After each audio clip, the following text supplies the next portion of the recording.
quelqu'un qui peut acclamer le Seigneur? C'est le Seigneur que nous sommes en train d'acclamer. L'atmosphère, elle est déjà bonne ce soir. Alors j'aimerais que tes acclamations créent un miracle déjà ce soir. Ta façon d'acclamer est en train de m'étonner. Je disais tes acclamations créent un miracle ce soir. Je disais que ta façon d'acclamer crée un miracle ce soir dans ta vie au nom de Jésus. Est-ce qu'on peut très bien acclamer, pousser des cris de joie à l'honneur et à la gloire de ces dieux?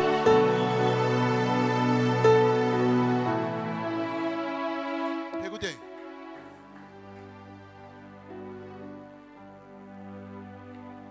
Atambongempe mopepe kuya ilongotoko matalikolo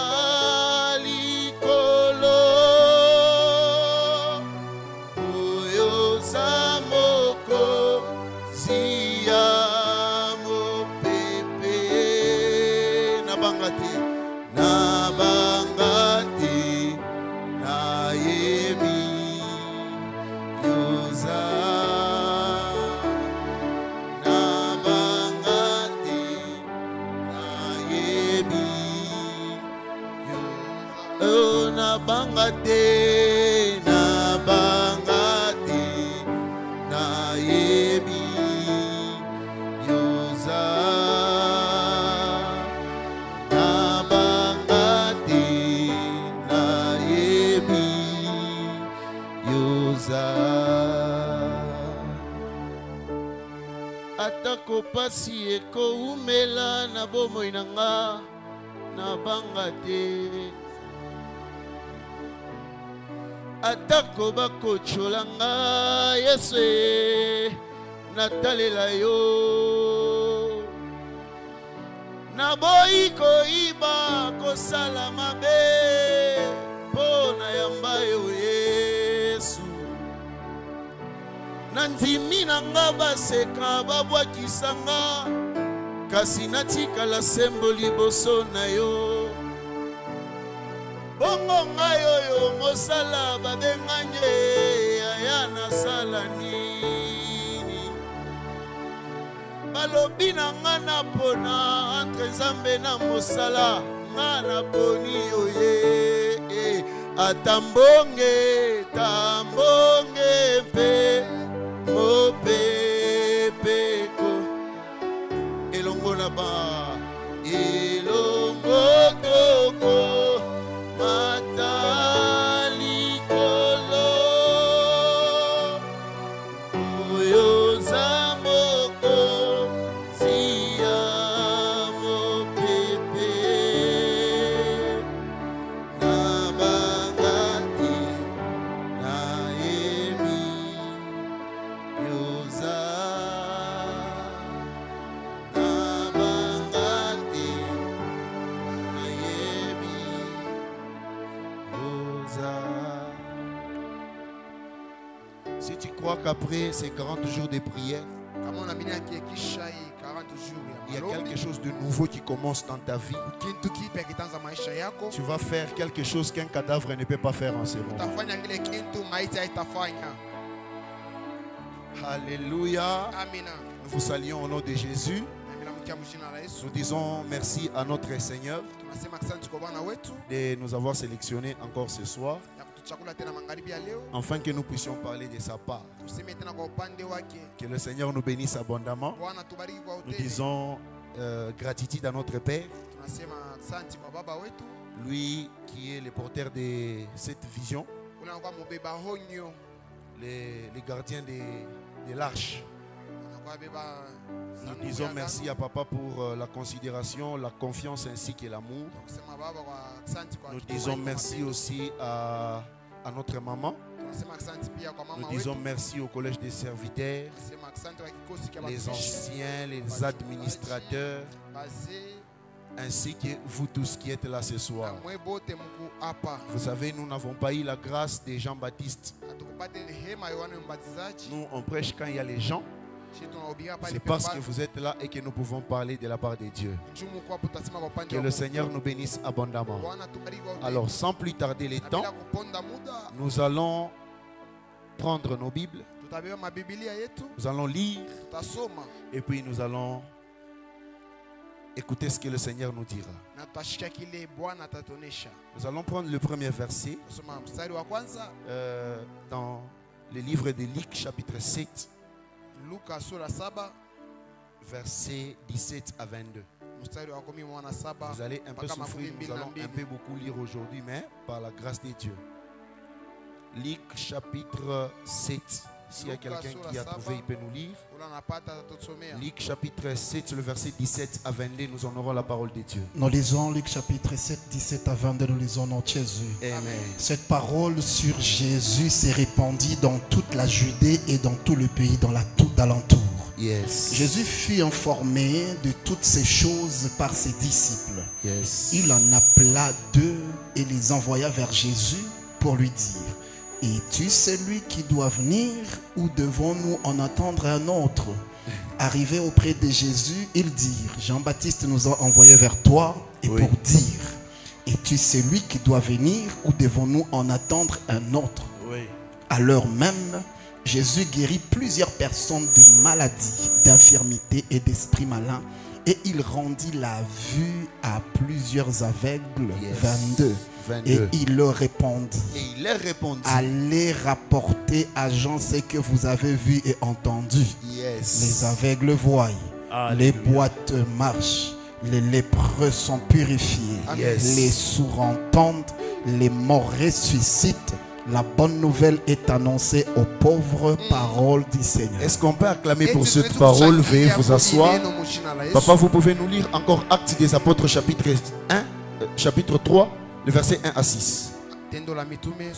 Actes des Apôtres chapitre 3 du 1er au 6e verset, nous lisons au nom de Jésus. Amen. Pierre et Jean montaient ensemble au temple à l'heure de la prière.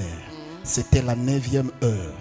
Il y avait un homme boiteux de naissance qu'on portait et qu'on plaçait tous les jours à la porte du temple appelé la Belle, pour qu'il demandât l'aumône à ceux qui entraient dans les temples. 3. Cet homme, voyant Pierre et Jean qui allaient y entrer, leur demanda l'aumône. Pierre, de même que Jean, fixa les yeux sur lui et dit: regarde-nous. Et il le regardait attentivement, s'attendant à recevoir de quelque chose. 6. Alors Pierre lui dit: je n'ai ni argent ni or, mais ce que j'ai, je te les donne. Au nom de Jésus-Christ de Nazareth, lève-toi et marche. Parole du Seigneur. Parole du Seigneur. Est-ce qu'on peut encore acclamer pour cette parole? Ce soir, c'est une soirée très prophétique. Alors j'aimerais que tu puisses te connecter afin de recevoir la pensée de Dieu ce soir. Que le Seigneur vous bénisse abondamment. D'autres passages, nous allons les donner pendant qu'on sera en train de parler. Alors ici, nous sommes en train de continuer avec notre grand thème. Nous parlons sur le thème au nom de Jésus-Christ.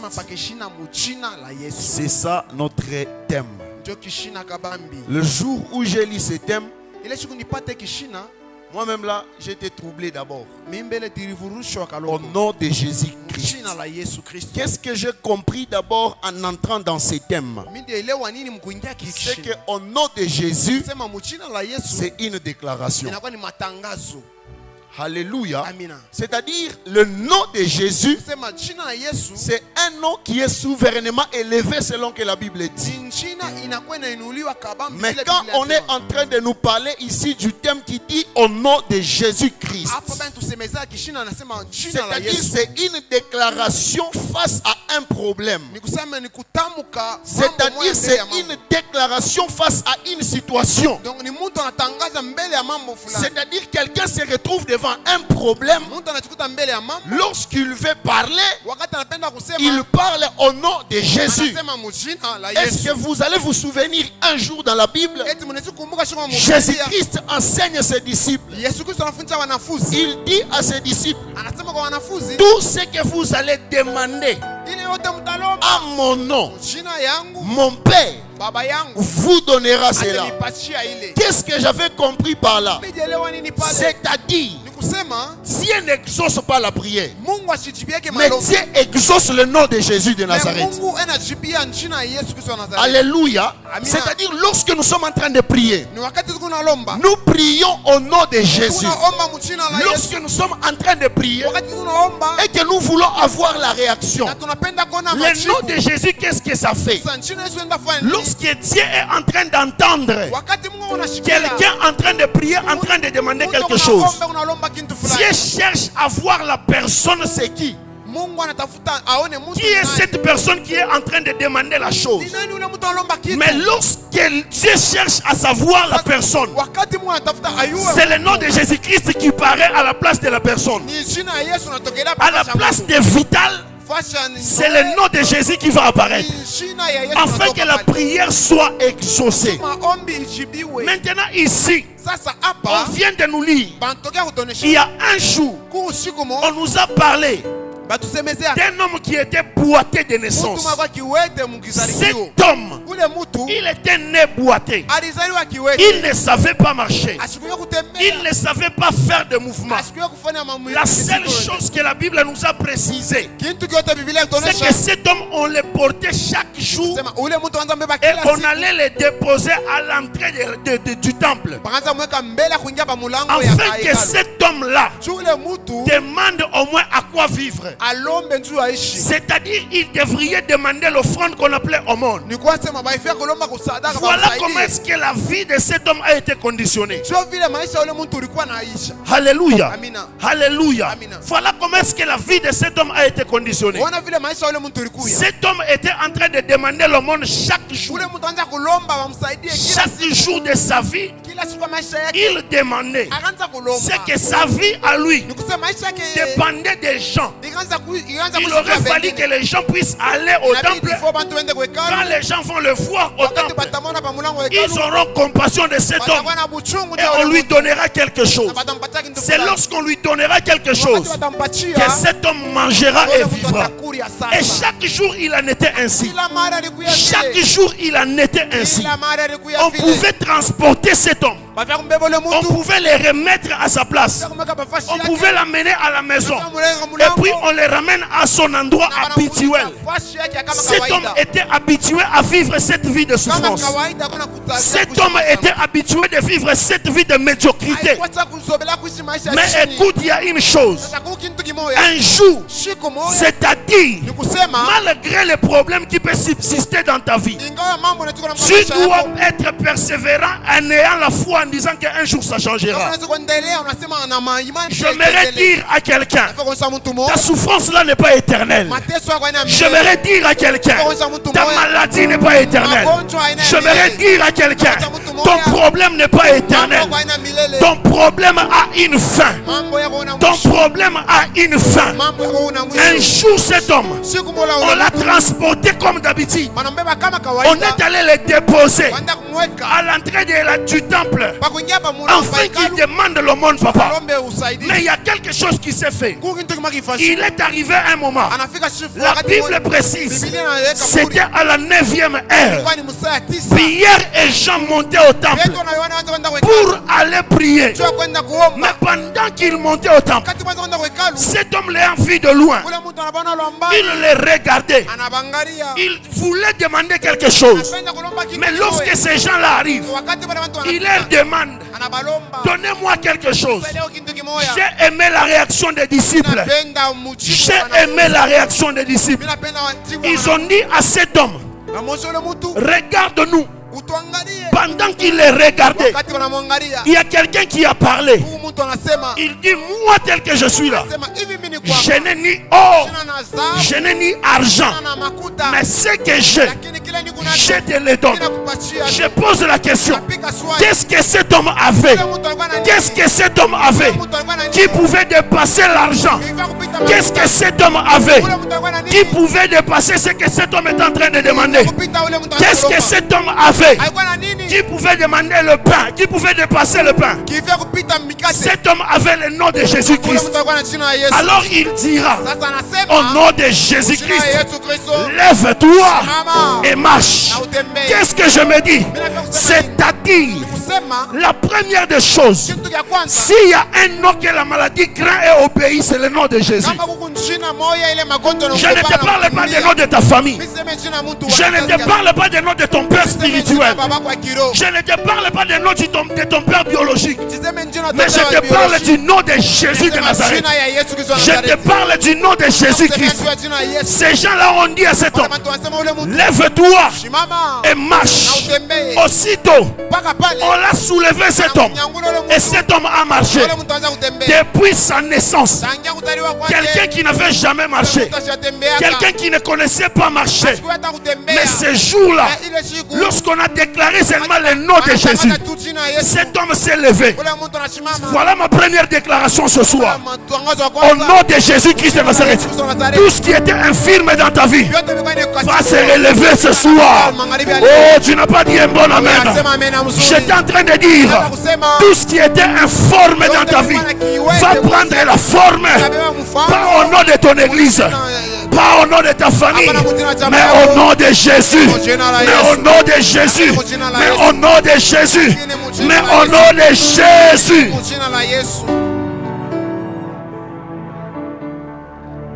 Il y a quelque chose qui me fait du bien dans cette histoire.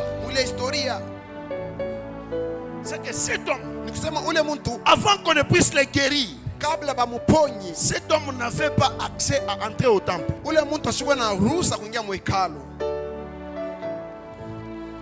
Est-ce que je me fais comprendre? C'est-à-dire cet homme n'avait pas accès à entrer au temple à cause de son infirmité. Mais cet homme avait soif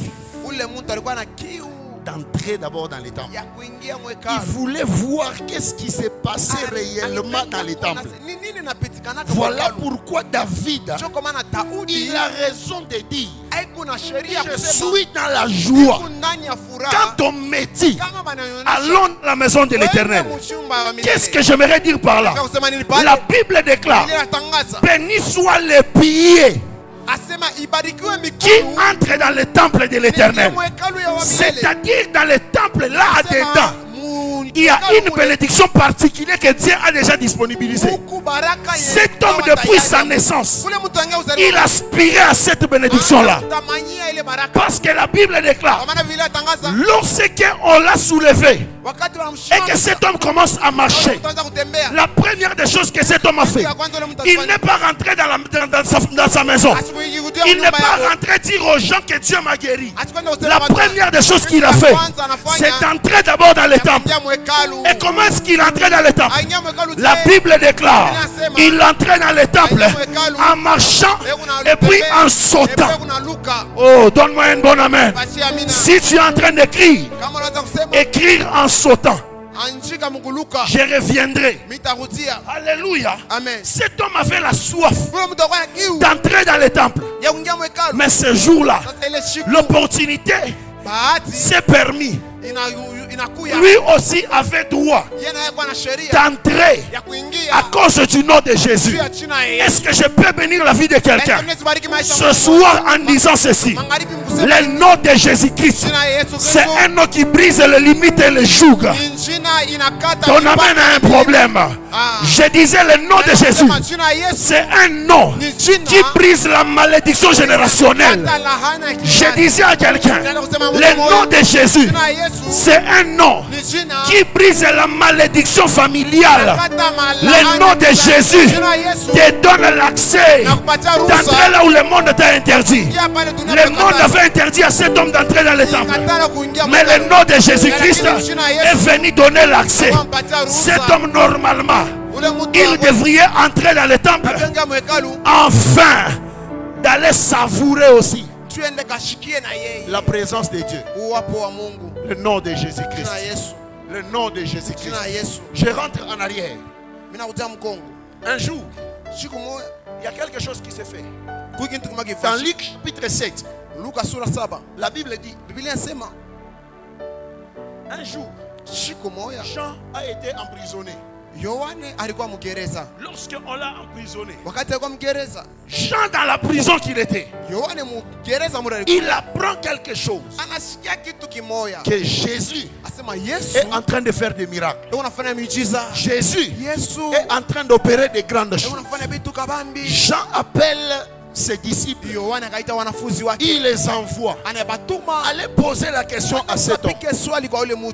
Lorsqu'on part poser la question, ces gens-là arrivent. Ils posent la question à Jésus. Jean nous a envoyés pour te poser la question de savoir, est-ce que c'est toi dont le prophète en parlait, ou bien on doit attendre encore quelqu'un qui viendra après toi? Alléluia. Aujourd'hui, j'ai été troublé quand j'étais en train de lire la Bible. Lorsqu'on pose la question à Jésus, c'est toi que les prophètes ont parlé, ou bien on doit attendre quelqu'un d'autre? Dans la simplicité et dans l'humilité, Jésus pouvait seulement dire que c'est moi. Mais au lieu que Jésus puisse répondre à la question, Jésus leur dit, allez dire à Jean que les paralytiques marchent. Oh. Donnez-moi un amen. Donnez-moi un amen. Pourquoi est-ce que Jésus a répondu ainsi? C'est la question que j'étais en train de me poser depuis le matin, du matin jusqu'à 12h, 13h. Papa Zachary, j'étais en train de me poser la question. Pourquoi est-ce que Jésus a répondu ainsi? Et par la grâce de Dieu, j'ai eu la réponse. Et la réponse se trouve dans Ésaïe chapitre 35. Est-ce qu'on peut nous lire Ésaïe chapitre 35?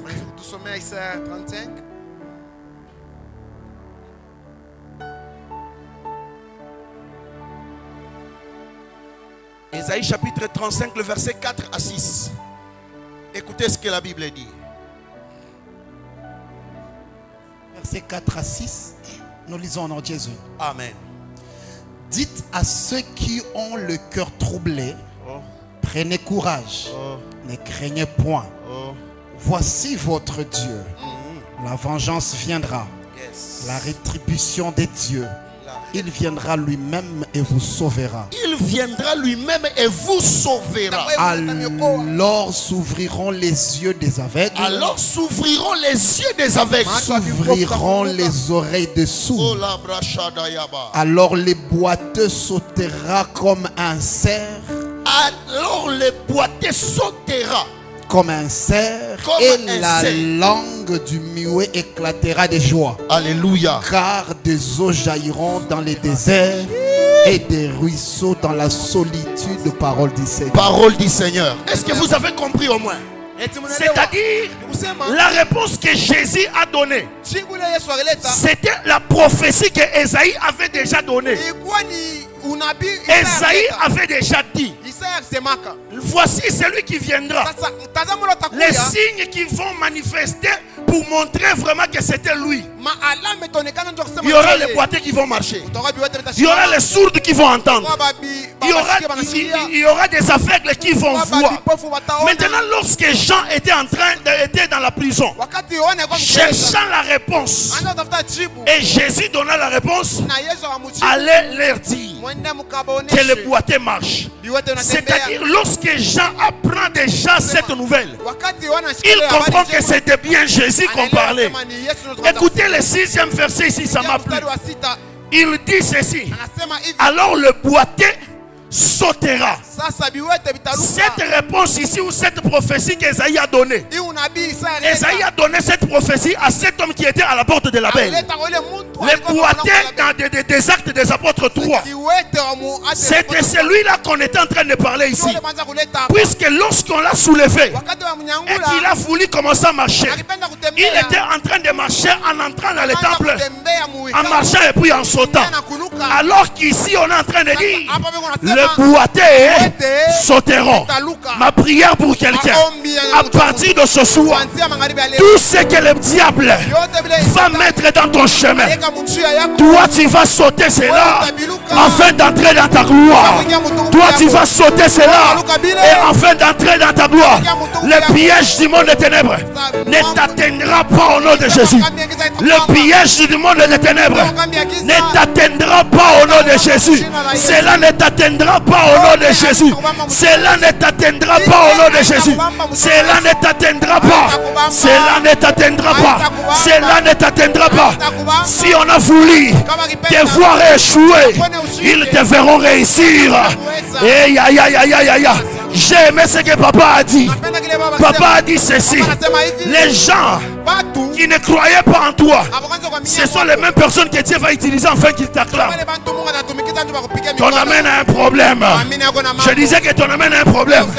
Les gens qui voulaient te voir dans la honte, ils vont te voir dans la gloire et ils vont dire: le Seigneur est avec lui.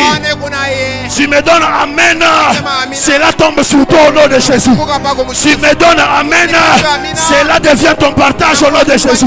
Tu me donnes amen, cela devient ton partage au nom de Jésus.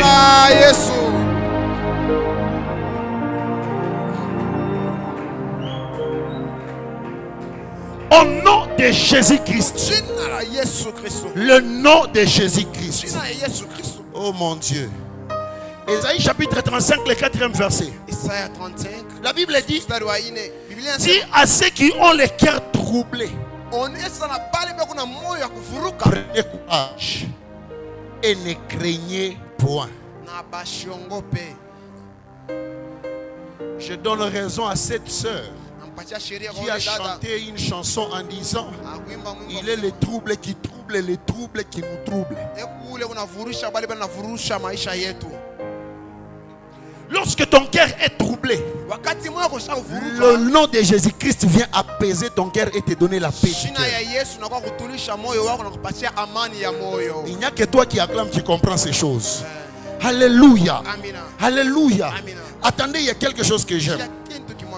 Ici, je vais un peu choquer, je vais un peu sauter. Voici votre Dieu. La vengeance viendra. La rétribution de Dieu. Il viendra lui-même et vous sauvera. Il y a quelque chose que j'ai aimé ici. L'objectif principal du nom de Jésus dans ce monde, c'était d'abord pour amener le salut. Alléluia. Il n'y a pas de salut en dehors du nom de Jésus-Christ. Si vous n'allez pas me dire amen, il y a quelqu'un qui va me dire amen. Alléluia. Actes des Apôtres chapitre 4, le verset 12e. La Bible dit: il n'y a donc le salut dans aucun autre nom que le nom de Jésus. C'est-à-dire l'objectif principal de Jésus dans la vie d'une personne ou dans la vie de son peuple, c'est d'amener d'abord le salut. L'objectif principal du nom de Jésus n'est pas d'abord de chasser les démons, c'est d'abord donner le salut. N'avez-vous jamais vu quelqu'un qui est béni, quelqu'un qui n'a pas de démons en lui, mais il rate le ciel parce qu'il n'a pas le salut? Alléluia. Alléluia. Le nom de Jésus-Christ n'est pas premièrement venu pour délivrer, chasser des démons. Le nom de Jésus-Christ n'est pas venu premièrement pour guérir les malades. Non. Le nom de Jésus, ou Jésus-Christ, lorsqu'il est venu dans ce monde, il est venu avec une mission de donner d'abord le salut à ses âmes, le salut à son peuple. Il est venu donner le salut. Et ma prière pour quelqu'un ce soir, c'est que malgré toutes les bénédictions que Dieu va te donner, il ne faut jamais rater le salut dans ta vie. Il ne faut jamais rater le salut dans ta vie. Le travail inutile qu'un pasteur peut faire, c'est de proclamer la bénédiction sans pour autant vérifier le salut dans les âmes. Le travail inutile qu'un pasteur peut faire, c'est de chasser les démons et manger la dîme sans pour autant vérifier le salut dans l'église. Donnez-moi un amen. Donnez-moi un amen. Donnez-moi un amen. Lui-même viendra et il vous sauvera.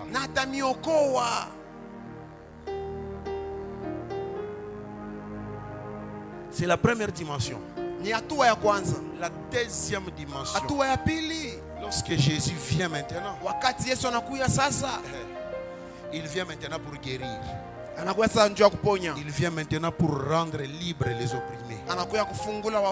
Il vient maintenant rendre libres les captifs. Je ne sais pas ta vie a été captive en quoi. Je ne sais pas en quoi est-ce qu'on a bloqué ta vie. Pour cet homme qui était à la porte de la belle, sa vie a été bloquée parce qu'il n'avait pas la force dans ses jambes. Cet homme ne savait pas comment se relever. Mais il y a une chose que j'aime. Il y a une chose que j'aime. Lorsque le nom de Jésus-Christ vient, waouh, le nom de Jésus-Christ peut donner la force, le muscle là où le muscle n'y avait pas. Voilà pourquoi est-ce que je déclare, à partir de maintenant, ton mariage prendra les muscles au nom de Jésus. Je déclare et je prophétise, à partir de maintenant, tes commerces prendront les muscles au nom de Jésus. À partir de maintenant, je déclare et j'annonce, tes business prendront le muscle au nom de Jésus. À partir de maintenant, je déclare et je proclame, dans tes entreprises, tu marcheras la tête haute, parce que le nom de Jésus-Christ sera avec toi. Le nom de Jésus-Christ sera avec toi. Le nom de Jésus-Christ va te soutenir. Malgré les combats, malgré l'adversité, tu n'auras pas à craindre. J'aime ce que mon père a dit. Mon père a dit ceci: mieux vaut rester seul avec Jésus que d'être dans la multitude sans Jésus. Un jour, David est en train de combattre Goliath. Lorsque David arrive devant Goliath, Goliath était il était bien préparé. Il avait des javelots. Il avait les armures et tout ce que vous connaissez. Mais j'aime la déclaration de David. David a déclaré en disant: toi tu viens devant moi avec des javelots et des armures et tout, mais moi je viens devant toi avec le nom de l'Éternel. Je viens avec le nom de l'Éternel. Mais il y a une chose qui me complique, Papa Zacharie. Mais lorsque David dit à Goliath: je viens devant toi avec le nom de l'Éternel, mais lorsque David s'est présenté devant Goliath, il n'avait pas seulement le nom de l'Éternel, mais il avait aussi des pierres dans ses mains. Mais quand je pose la question à David: mais toi tu as dit que tu es venu avec le nom de l'Éternel, mais qu'est-ce que les pierres sont venues faire? David me dit: prophète, il a raison. Est-ce que tu as oublié, lorsque Jésus-Christ arrive, Jésus-Christ était la pierre angulaire. Jésus-Christ était la pierre angulaire, c'est-à-dire la pierre qui pouvait renverser Goliath s'appelait Jésus-Christ de Nazareth. Cette pierre s'appelait le nom de l'Éternel. Alors que Jésus, quand il enseigne à ses disciples, il dit: moi et le Père, nous sommes un. Ma prière pour quelqu'un, à partir de maintenant, tu ne combattras pas pour gagner, mais tu combats déjà dans la victoire. Tu es le Fils de Dieu.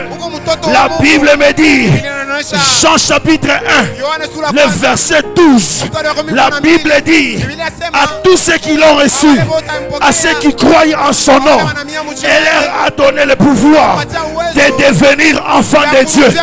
Lorsque tu deviens un enfant de Dieu, c'est-à-dire tu deviens un mis à part. Lorsque tu deviens un mis à part, on ne va pas te toucher. Quelque chose qui est mise à part, on ne peut pas la toucher.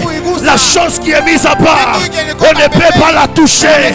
La chose qui est mise à part, on ne peut pas la toucher. À cause de ton identité, à cause de la connaissance à la parole qui est en toi, tu reçois l'identité d'un fils de Dieu. Est-ce qu'il y a un fils de Dieu qui peut me donner alléluia? Est-ce qu'il y a un fils de Dieu qui peut me dire alléluia? Tu deviens un fils de Dieu, c'est-à-dire tout change en toi. Oh, la Bible déclare, tel Père, tel Fils. Si Jésus est notre Père et que nous sommes ses fils, l'influence de Jésus devient notre influence.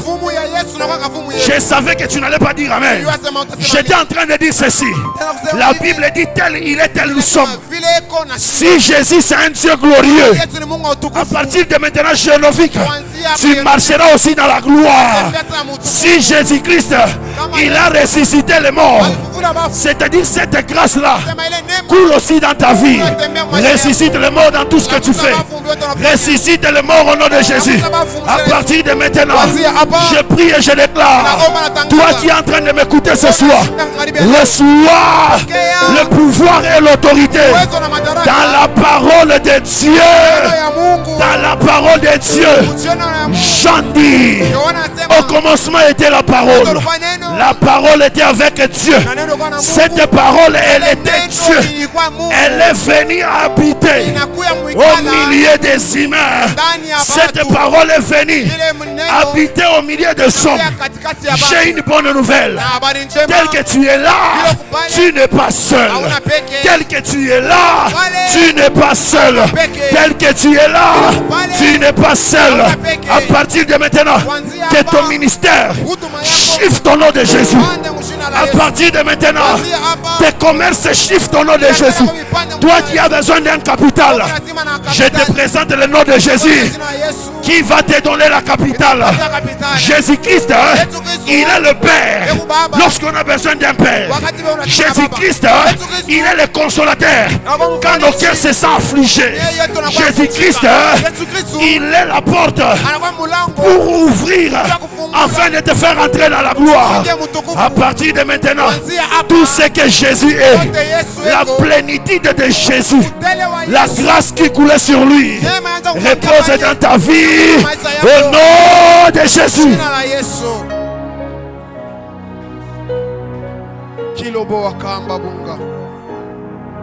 Toi, tu ne mourras pas au nom de Jésus.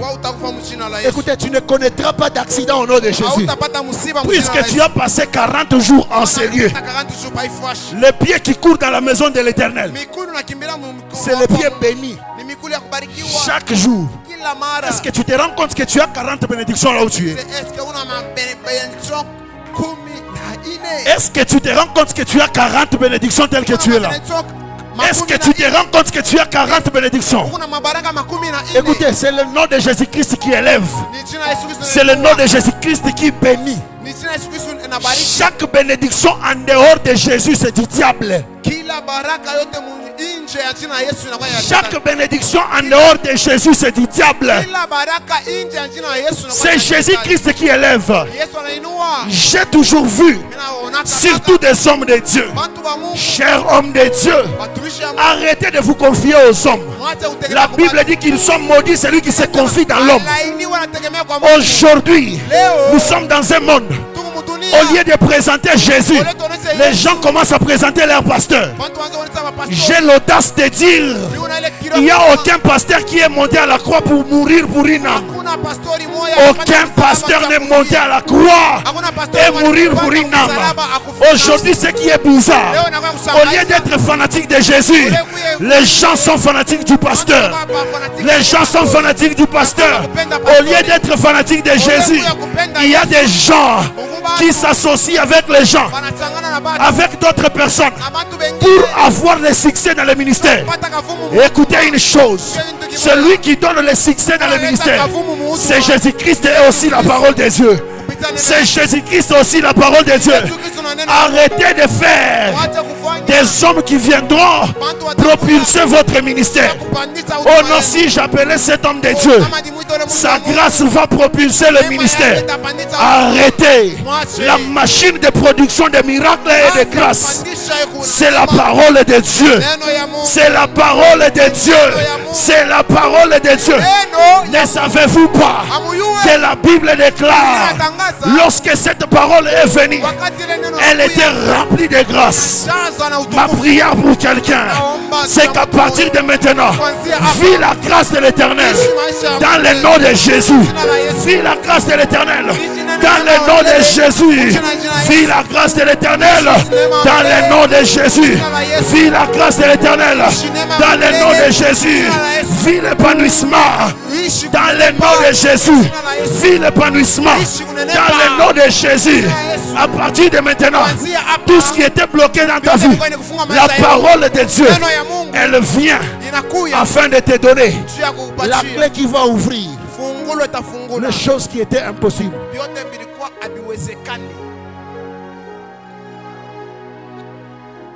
La Bible dit, c'est pourquoi Dieu l'a souverainement élevé et il lui a donné un nom au-dessus de tout nom, afin qu'au nom de Jésus tout genou fléchisse. Voilà pourquoi j'ai compris. Lorsque David a tué Goliath, Goliath a reçu une pierre au front. Normalement, Goliath devrait tomber par derrière. Mais Goliath est tombé à genoux d'abord et puis devant la face de David. Pourquoi? Parce que devant la pierre que David a lancée, le genou devrait d'abord fléchir.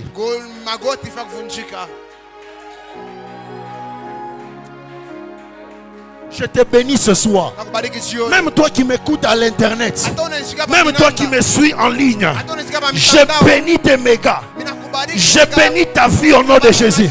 À partir de maintenant, vous allez recevoir la bénédiction au centuple. Tu crois à cette bénédiction? Tu me donnes un amen. Plus que celui de ton voisin. Et que Dieu bénisse sa parole.